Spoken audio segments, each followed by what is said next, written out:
Assalamualaikum warahmatullahi wabarakatuh. Selamat pagi anak-anak. Bagaimana kabarnya hari ini? Semoga semuanya sehat dan dalam lindungan Allah Subhanahu wa taala. Tetap semangat ya, walaupun kita belajar dari rumah. Sebelum belajar, marilah kita bersama-sama berdoa.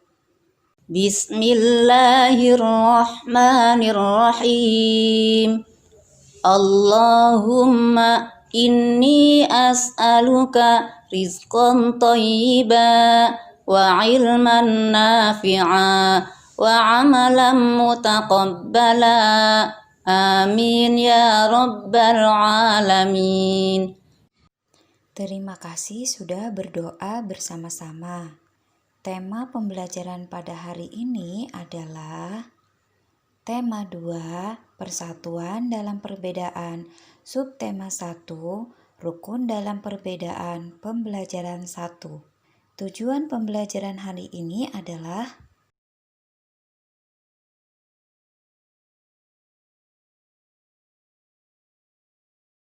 proklamasi kemerdekaan menjadi tonggak sejarah bagi perjuangan bangsa Indonesia. Meskipun terdiri atas suku yang berbeda, bangsa Indonesia bersatu dalam memproklamirkan kemerdekaan negara Indonesia. Anak-anakku, tahukah kalian bangsa mana saja yang pernah menjajah Indonesia? Ya, ada bangsa Portugis, Spanyol, Belanda, Inggris, dan Jepang. Tapi pada akhirnya Indonesia pada tanggal 17 Agustus 1945 mengumumkan telah bebas dari penjajahan bangsa asing manapun. Amati teks proklamasi berikut ini. Setiap tanggal 17 Agustus, petugas upacara membacakan teks proklamasi. Hal ini dilakukan untuk mengenang pengorbanan para pahlawan yang telah memperjuangkan kemerdekaan Indonesia. Proklamasi kemerdekaan dilaksanakan pada hari Jumat tanggal 17 Agustus 1945 dan merupakan peristiwa penting bagi bangsa Indonesia. Peristiwa tersebut menjadi tonggak sejarah di mana bangsa Indonesia berhak atas kemerdekaan dan wajib mempertahankannya. Diawali dengan dijatuhkannya bom atom oleh tentara Amerika Serikat pada tanggal 6 Agustus 1945 di kota Hiroshima dan pada tanggal 9 Agustus 1945 di kota Nagasaki, Jepang. Peristiwa ini dijadikan kesempatan oleh bangsa Indonesia untuk segera membebaskan diri dari penjajahan bangsa Jepang. Teks proklamasi ditulis di rumah Laksamana Tadashi Maeda di Jalan Imam Bonjol nomor 1. Para penyusun teks proklamasi adalah Insinyur Soekarno, Dr. Andes Muhammad Hatta, dan Mr. Ahmad Subarjo. Konsep teks proklamasi ditulis oleh Insinyur Soekarno. Saat itu hadir pula BM Dia, Sayuti Melik, Sukarni, dan Sudiro.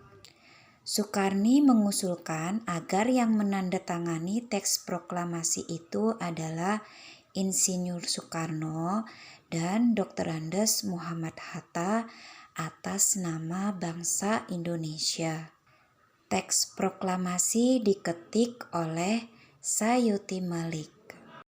Pagi harinya 17 Agustus 1945 di kediaman Soekarno, Jalan Pegangsaan Timur nomor 56 telah hadir antara lain Suwiryo, Wilopo, Gafar Pringodikdo, Tabrani, dan Trimurti. Acara dimulai pada pukul 10 dengan pembacaan proklamasi oleh Soekarno dan disambung pidato singkat tanpa teks. Kemudian, bendera merah putih yang telah dijahit oleh Ibu Fatmawati dikibarkan. Nah, sekarang tugasnya adalah tuliskan kembali teks proklamasi kemerdekaan Republik Indonesia secara lengkap dan benar di bukumu. Setelah menyimak sejarah proklamasi kemerdekaan Indonesia dengan seksama, buatlah peta pikiran dengan menggunakan kata apa, mengapa, siapa, di mana, bagaimana, dan kapan. Contohnya, siapa yang menjahit bendera merah putih? Tahukah kamu bahwa proklamasi kemerdekaan memiliki makna yang sangat penting bagi bangsa Indonesia? Berikut ini makna proklamasi kemerdekaan bagi bangsa Indonesia. 1. Sebagai puncak perjuangan Indonesia. Proklamasi kemerdekaan merupakan hasil dari perjuangan para pahlawan. 2. Pengakuan kepada dunia luar. Dengan membacakan teks proklamasi, Indonesia mengumumkan kepada dunia luar bahwa Indonesia adalah negara yang merdeka. 3. Menaikkan martabat bangsa. Artinya, Indonesia adalah negara yang bebas dari penjajahan, negara yang memiliki martabat, dan negara yang mandiri. 4. Perjuangan sebagai negara baru. Indonesia adalah negara yang dibangun oleh rakyat dan untuk rakyat. Negara Indonesia tidak tergantung kepada negara lain. 5. Tonggak sejarah negara Indonesia. Artinya, proklamasi merupakan awal dari masa kemerdekaan Indonesia yang terbebas dari belenggu penjajahan. Bangsa Indonesia adalah bangsa yang terdiri dari berbagai suku bangsa. Apabila kita berada di tempat yang baru, maka kita perlu menyesuaikan diri dengan keadaan setempat agar kita bisa diterima dan hidup berdampingan dengan damai. Hal ini juga berlaku pada tumbuhan. Agar keberhasilan hidupnya terjamin, maka tumbuhan harus mampu melakukan adaptasi sesuai kondisi lingkungannya. Contohnya bunga teratai. Tanaman ini tumbuh di air. Agar dapat menyesuaikan diri, tanaman ini memiliki akar di bawah air. Tangkai daunnya tumbuh menjalar sehingga daun teratai dapat mengapung di air. Daun teratai bundar dan lebar. Fungsinya adalah agar daun dapat menyerap cahaya matahari sebanyak-banyaknya. Hal ini akan berdampak saat penguapan air dan berfotosintesis.